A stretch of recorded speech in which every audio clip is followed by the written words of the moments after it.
are here over the past 2 days, the 22nd and the 23rd of April, rolling out a new policy that was effective from 1st January 2026. On a strategic level, the policy is assisting the university or the governance matters of the university in various ways. One of them is that we are providing clarity in the university to make sure everyone is able to participate in the procurement process.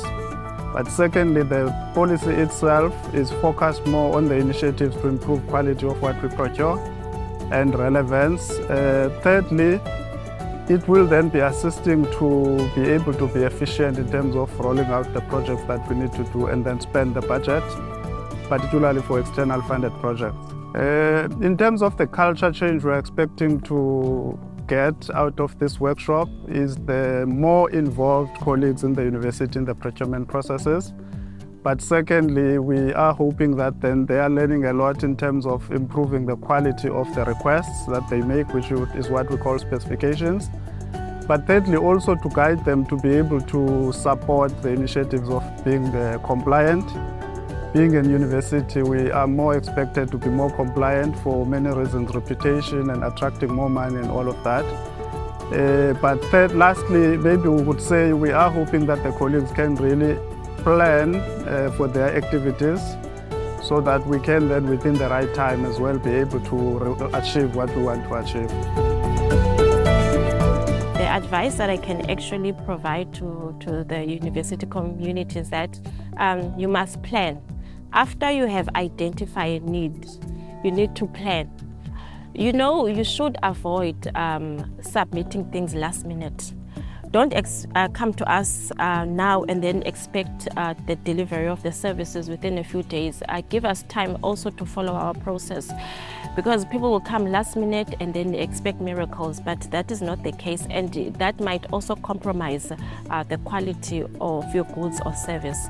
Come on time, avoid coming last minute. And also things that people should avoid is letting service providers continue to procure services without a purchase order. We always emphasize that a purchase order must be issued before the services are rendered. That also safeguards the suppliers also, because once you start providing the services or the goods, then there's nothing that is binding us to pay you, because that purchase order serves as a contract between us and the service provider, so that these people are paid and they are paid on time. So avoid doing that.